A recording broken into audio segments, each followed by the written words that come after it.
السلام علیکم ورحمۃ اللہ وبرکاتہ۔ امید ہے آپ تمام اپنی جگہ پر رہتے ہوئے رمضان کا مبارک مہینہ وصول کر رہے ہوں گے۔ اللہ تعالی ہمیں خوب رمضان کے مہینے کی قدر کرنے کی توفیق عطا فرمائے۔ دوستو، ایک بہت ہی اہم بات آپ حضرات کی خدمت میں کرنے کے لیے حاضر ہوا ہوں۔ انسانی سماج میں انسان رہتا ہے، ایسا تو نہیں ہے کہ کوئی انسان پوری زندگی جنگلات میں رہے جہاں دوسرے انسان سے اس کا انٹریکشن نہ ہو، بلکہ انسان ایک سماجی مخلوق ہے۔ اس کے آپس میں اس کے رشتہ دار بھی رہتے ہیں، اس کے محلے والے بھی رہتے ہیں، اس کے گاؤں والے بھی رہتے ہیں، اور ایک ملک میں تو کروڑوں کی آبادی رہتی ہے۔ اور ایسا نہیں ہوتا کہ ہر انسان دوسرے انسان سے ہر وقت خوشی رہے۔ بہت سی دفعہ جانے انجانے میں ایک انسان سے دوسرے انسان کو ٹھیس اور تکلیف پہنچتی رہتی ہے۔ ہماری اپنی زندگی میں بھی کئی ہزاروں لوگ یا کم سے کم 100 لوگ ایسے ہوتے ہیں جو ہمیں تکلیفیں پہنچاتے ہیں، مصیبتیں پہنچاتے ہیں، ہمارے خلاف سازشیں کرتے ہیں، پلاننگ کرتے ہیں، اور ہمیں پتہ ہوتا ہے کہ یہ ہمارے بارے میں نیگیٹو اور منفی جذبات رکھتے ہیں۔ اب دو طریقے ہیں، ایک تو یہ کہ وہ دشمنی پر اتر آئیں، ہم بھی دشمنی پر اتر آئیں، وہ ہمارے ساتھ ظلم کا معاملہ کریں، ہم بھی اس کے ساتھ ظلم کا معاملہ کریں، وہ ہمیں تکلیف پہنچا رہے ہیں، ہم بھی تکلیف پہنچا رہے ہیں، وہ ہمیں نہیں بلا رہے ہیں، ہم بھی ان کے ساتھ ترک کلام اور انٹریکشن نہیں کر رہے ہیں۔ تو یہ تو ایسی بات ہوئی کہ سامنے والا کانٹے بچھا رہا ہے اور ہم بھی کانٹے بچھا رہے ہیں، تو ہمارے اور ان کے درمیان میں کوئی فرق نہیں ہوا۔ اور آج کے زمانے میں زیادہ سمجھدار، زیادہ انٹلیکچوئل، زیادہ ذہین اور زیادہ ہوشیار وہی سمجھا جاتا ہے جو ایسا ہی کرے، یعنی جو برائی کریں اس کے ساتھ برا کریں اور جو بھلا کریں اس کے ساتھ بھلا کریں۔ حالانکہ آپ کو بتا دوں دوستو، شریعت کا مزاج ایسا نہیں ہے۔ شریعت کا مزاج کیا ہے؟ ہم سب جانے انجانے میں شریعت کا نام تو لے رہے ہیں، لیکن ہم شریعت سے بہت دور ہوتے چلے جا رہے ہیں۔ یہ بڑی خوشی کی بات ہے کہ ظاہری دینداری ہم تمام میں عام ہو رہی ہے، لیکن دین کا ایک بہت بڑا بھاگ، دین کا ایک بہت بڑا پہلو آپ کو معلوم ہونا چاہیے، وہ کیریکٹر کا ہے، وہ اخلاق کا ہے۔ رسول اللہ صلی اللہ علیہ وسلم نے بہت سی باتیں کیریکٹر کے بارے میں بیان فرمائی ہیں۔ دین صرف کچھ ظاہری شکل بنا دینے کا نام نہیں ہے، میں صرف کہہ رہا ہوں دین میں ظاہری آئیڈینٹی بھی ہے، اور ظاہر کے ساتھ ساتھ دین کے اچھے خاصے حصے کا تعلق باطن اور ہمارے کیریکٹر کے ساتھ بھی ہے۔ تو شریعت کا مزاج کیا ہے؟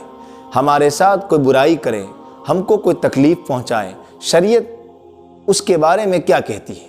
شریعت اس کو بھی کہتی ہے کہ تکلیف پہنچانا یہ حرام ہے، یہ بری بات ہے، لیکن ہمیں کیا کہتی ہے شریعت؟ رسول اللہ صلی اللہ علیہ وسلم نے ہمیں کیا تعلیمات دی ہے؟ یہ میں اس لیے بات ذکر کر رہا ہوں کہ رمضان کا مبارک مہینہ ہے، ہمیں بھی ہزاروں لوگوں یا کئی 100 لوگوں کی طرف سے دل دکھا ہوگا، تکلیفیں پہنچی ہوگی، ہمارے گھرانے کو بدنام کرنے کی کوشش کی ہوگی، لیکن جناب رسول اللہ صلی اللہ علیہ وسلم نے بیان فرمایا، صل من قطعک، جو رشتہ توڑے اس سے تمہارا کام توڑنا نہیں ہے، تمہارا کام یہ ہے کہ تم اس سے رشتہ جوڑو۔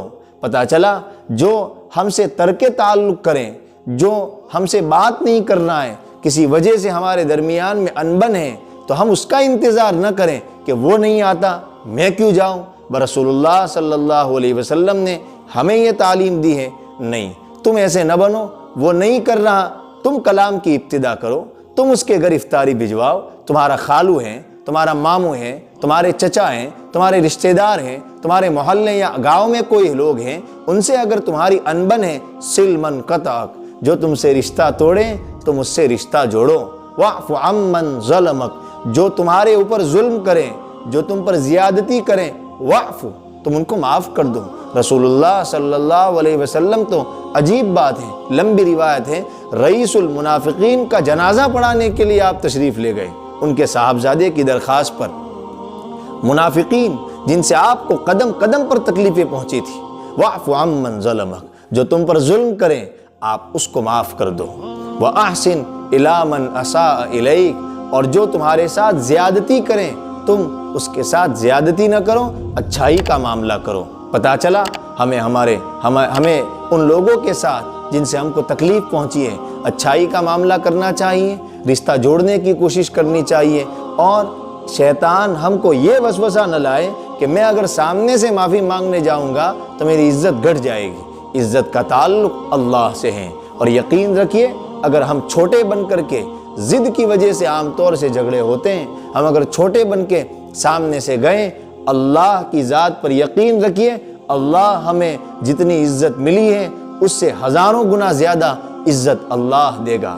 اور ایک اور بڑی پیاری روایت آپ حضرات کی خدمت میں پیش کروں، مشکوٰۃ شریف کی روایت۔ رسول اللہ صلی اللہ علیہ وسلم نے اپنے ایک صحابی سے فرمایا جو ان کی خدمت کرتے تھے، یا بنیہ، اے میرے پیارے بیٹے، ان قدرت ان تصبح وتمسی ولیس فی قلبک غش لأحد، اے میرے پیارے بیٹے اگر تو یہ کام کر سکتا ہے تو کر۔ اشارہ کیا، آسان نہیں ہے، کیا کر؟ ان تصبح، کہ تو صبح بھی اس حال میں کرے، شام بھی اس حال میں کرے، یعنی تیرے 24 گھنٹے اس طرح گزریں کہ لیس فی قلبک غش لأحد، تیرے دل میں ذرہ برابر غش، ذرہ برابر کسی کے بارے میں کھوٹ نہ ہو، کسی سے نفرت نہ ہو، کسی سے حسد نہ ہو، کسی سے جلن نہ ہو، کسی سے بدلہ لینے کی تمنا نہ ہو، لأحد، کسی سے بھی۔ فافعل، نبی علیہ السلام فرما رہے ہیں فافعل، تو میرے پیارے بیٹے اس کو کر۔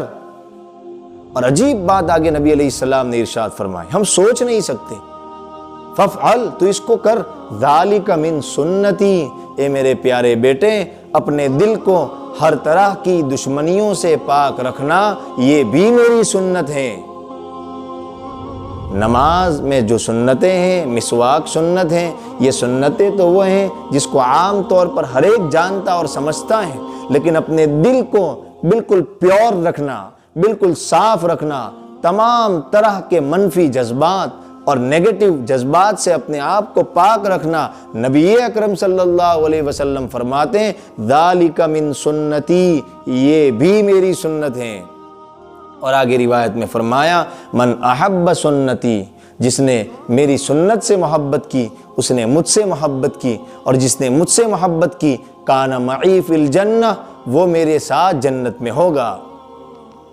خلاصہ کلام یہ ہے کہ ہزاروں لوگوں سے ہم کو تکلیفیں پہنچتی رہتی ہیں، ہمارا دل گندا ہوتا رہتا ہے، ہمیں چاہیے کہ اس رمضان میں جہاں اور بہت سے کام کریں وہاں ایک کام یہ بھی کر لیں کہ ہم جس کی بول چال بند ہے یا ہم سے کسی کو تکلیف پہنچی ہے اس سے صلح کر لیں، صفائی کر لیں، اپنے دل کو تمام طرح کی نیگیٹیوٹی سے بالکل پاک کر لیں۔ صاف ستھرے دل میں جب نماز جائے گی، روزہ جائے گا، زکوٰۃ جائے گی، حج جائے گا، تو یہ صاف ستھرا دل نور پیدا کرے گا، اور گندے دل میں، دشمنی والے دل میں، حسد والے دل میں، کینہ والے دل میں، کپٹ والے دل میں نماز جائے گی، حضرت اقدس تھانوی رحمہ اللہ فرماتے ہیں وہ نماز بھی گندی ہوگی، وہ روزہ بھی گندا ہو جائے گا، وہ عبادتیں بھی گندی ہو جائے گی، پھر ہمارے درمیان وہ نور پیدا نہیں ہو پائے گا جو نور شریعت سے مقصود ہیں۔ بہرحال بزرگوں، یہ بڑی قیمتی بات ہے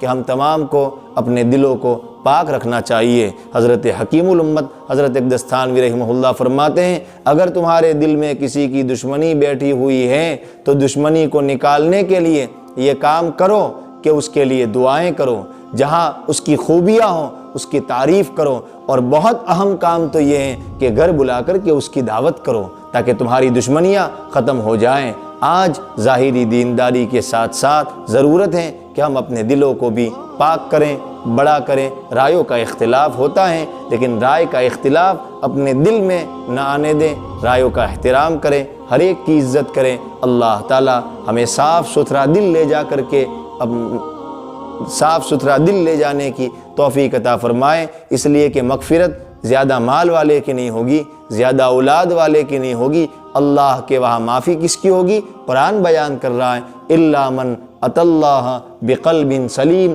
جو صاف ستھرا دل لے کر آئے گا اس کی مغفرت ہوگی۔ رمضان کا یہ مبارک مہینہ ایک سبق ہمیں یہ بھی پڑھاتا ہے کہ اپنے دل کو ہر ایک سے پاک رکھو۔ اللہ تعالی ہمیں توفیق عطا فرمائے۔